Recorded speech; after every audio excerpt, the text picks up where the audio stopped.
everything. So when somebody's a refugee, all of a sudden he's handicapped. That doesn't happen in real life. So thank you for bringing it up, and thank you for the insights you brought. That's amazing. You know, one of the ways, in my opinion, from what I have seen in the world, one of the ways we could do this empowerment is not to wait for us to be empowered. So my challenge for everyone here today is, how do we turn the whole settlement, integration, and newcomer process into making sure that people come in and we empower them right away to engage? Because it's only when we organize, we who have lived through this process, it's only when we've organized enough that our lived experience can count. Okay, so your presence here today matters a lot. The conversations we're having in this room matters a lot. All right. While my brother Festus is looking at the food situation, and I think I just go through the room. I don't think that we're ready for lunch yet. So I will suggest that we take one more speech, right? Right. So right now I'm going to call on the founder and executive director of USAID International LHI.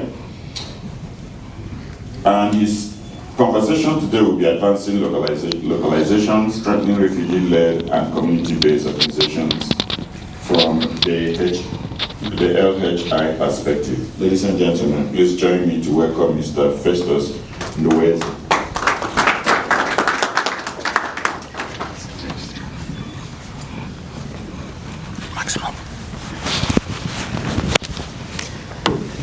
Thank you so much. It is really a pleasure to have you, and also to have this opportunity to speak in this international conference. It's really something which is not really,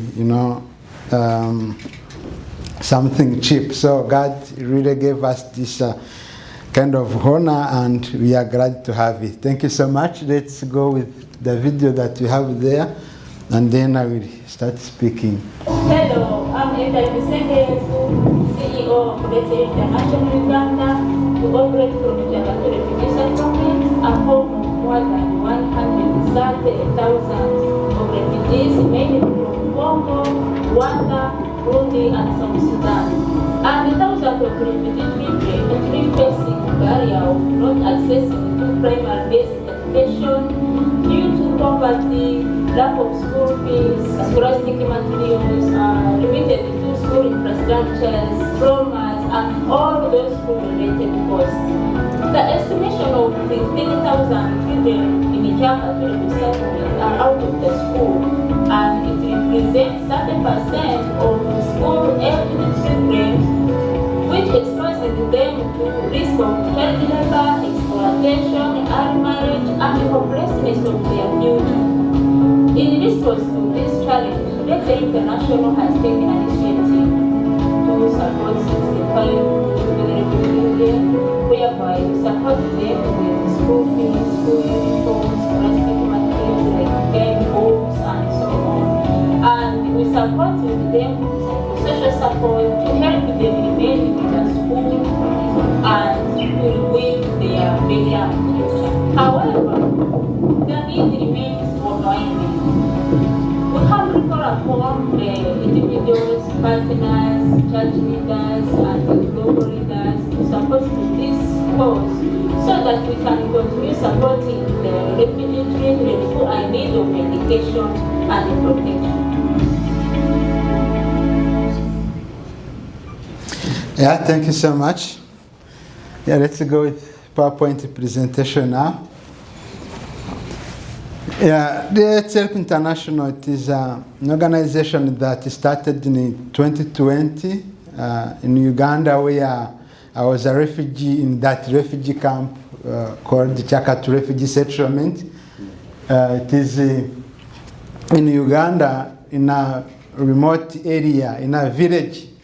Reaching there, we had really to be supporting fellow refugees on how they can survive. People don't have shelters, people are struggling to have food. protection issues, but most especially when it comes to education. Really, a refugee child is very, very hard and challenging for her or him to get to have access to education, because some may even be going to school or without eating, with empty stomach, and then coming back. When that child doesn't get something to eat, tomorrow he cannot go back to school. That's challenging, and looking at how those parents are really very vulnerable, it is something shocking. So looking at more than 30% of children out of school, it is really something which I can, but we'll discuss more. Everyone, on your table there are some cards. Really looking at those cards, we'll talk about them, because Let's Help International is having 65 children in Uganda and some other children in Rwanda whom we are supporting. And we are going to see a way together of really supporting those in need. We cannot support everyone, but we can just use our few resources at least to support one person. Me personally, I was not born from a rich family. I was raised in a very humble family back then. But I can say that I have been being supported by people, a lot of people, not many organizations. At the beginning, there is an organization of Free Methodist Church called International Child Care Ministries. They supported me when I was still young to be able to go to school. Thereafter, the support stopped, and then I kept struggling.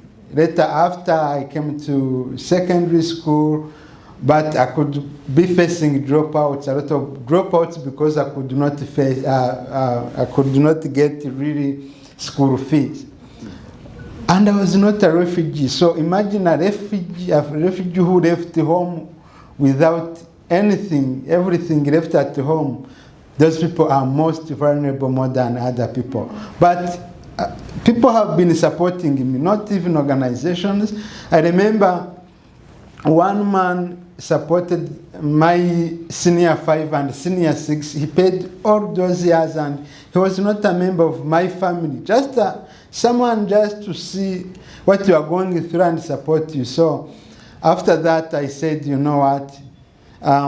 After that, I went to university. Then I graduated. I then managed to go to do a master's degree of international relations. Then I was like, now, what can I, like, if I was not supported by those people, who or what was I to be? Like, what can I be now if I was not supported? So that's why I came with that initiative of trying to support those people in need. However, a lot of people who are struggling are so many. We cannot support all of that. But with Let's Help International, we started with that initiative in Uganda back then in 2020. I have also to appreciate that my wife has been supportive in all those journeys. So you can see her there behind. You can just raise your hand, Julie, please. She has been really supportive. You know, you have to use your resources, you know, family money to support those children. And also you are also vulnerable, you are refugees, but at least you have been able to support some of those kids. So we are really thankful to all of people who have been really there for us, giving us donation, any kind of support. So being very quick, we have a project called Special Education for the Most Vulnerable Refugee Children, where we do support those kind of refugee children in Chakatu refugee settlement and Rwanda.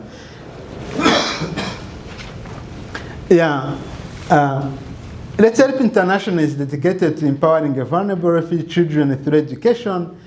and psychosocial support, and also community development. As we are talking about psychosocial support,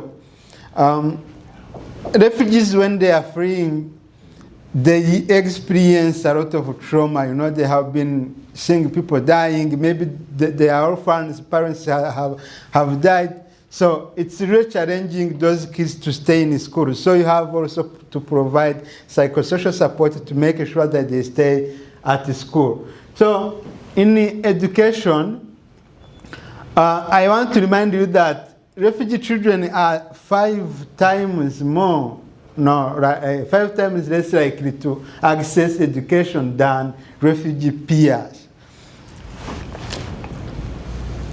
These children have fled war and violence. Many have never been to school and carry deep trauma. Without support, their future is at risk.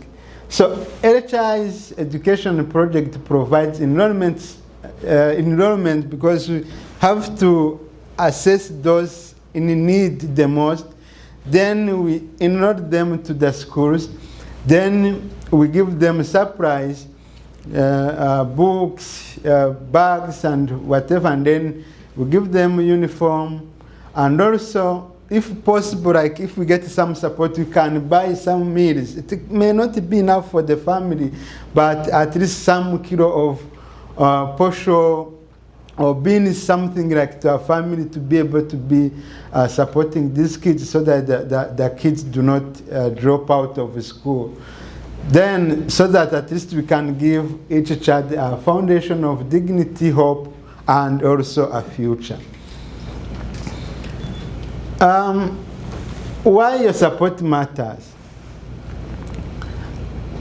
Talking about education, one man said that education is a passport to a successful tomorrow. Like, without education, all of us here, we are here because we are educated. You can read, you can even navigate Google Map, GPS, or whatever. But an educated person cannot really manage it. So by giving someone a chance to access education, you are not transforming his or her own life, but also the life for the world, I can say. Because if someone supported me, I was able to support my family too.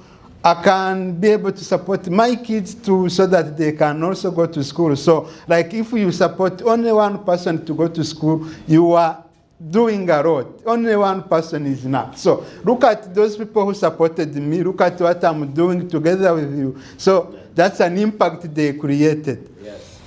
Then your donation funds school fees, supplies, uniforms, and meals, giving children the tools they need to learn, grow, and break the circle of poverty. Remember, some poverty, a generation, especially in Africa. So we provide psychosocial support to help children process trauma and build the resilience to dream a better tomorrow. These are the children we do provided with supplies. Then there are 2 kinds of support. One kind of support is through sponsorship. Like, if we can see on your table, there's some photos of the kids, and that photo is different from another kid on another table. So, like, if you take that kid, you can be donating some very few amount of money, from $5, $10, or $20 monthly, can support a kid to go to school. Then, if you like, you can be connecting with you, with that kid. Then you be speaking, like via Zoom. We have technology, praise God, so you can be speaking to that kid you are supporting in order to know how they are. Maybe you can provide more psychosocial support, as that kid has a sponsor in Canada, you know, that can also give them hope. Next. Also, apart from sponsoring, you can say, maybe I'm not going to sponsor a child now, but maybe I can just donate any kind of support, which is not a sponsorship. Then, next. Yeah, go next again. Next. Yeah. So like if you support $5 a month can be buying those books a child needs to go to school, or $10 can also support a child with uniform, because we have to buy uniform once a year. Then it can also cover the school fees, uniforms and shoes. Then if we donate 20 monthly, that child can also be getting food, at least maybe once a term or once a month, according to how much that support is to that family in a refugee situation.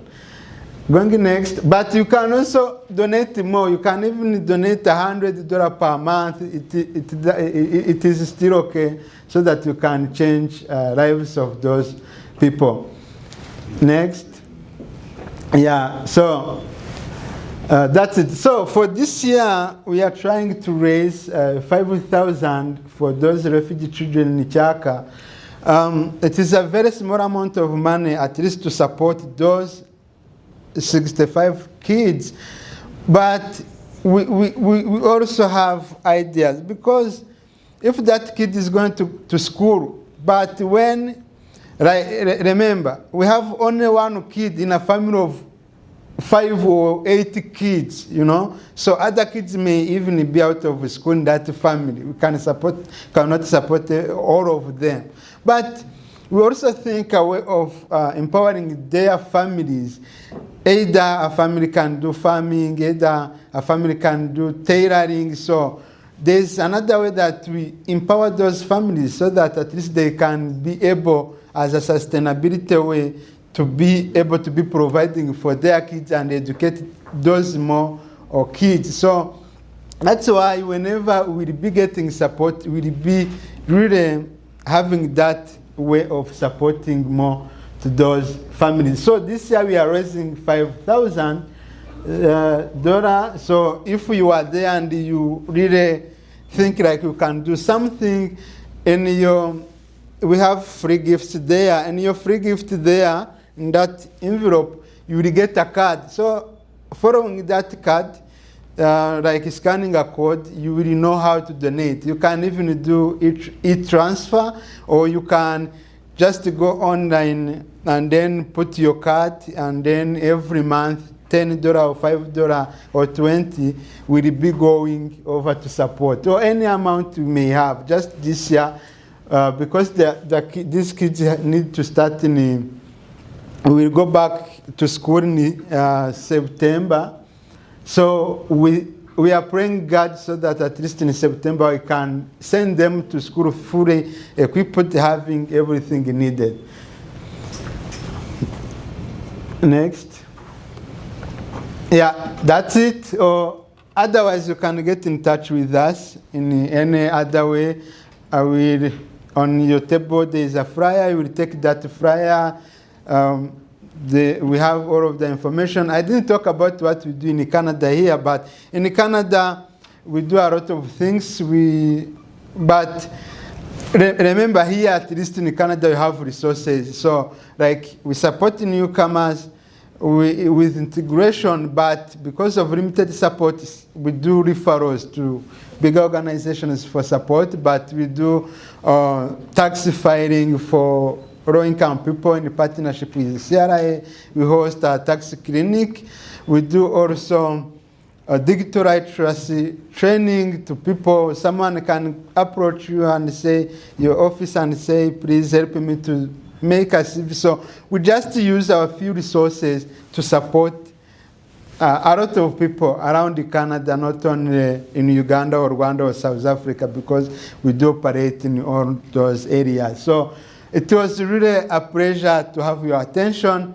Thank you so much for your attention. Yeah, I say thank you.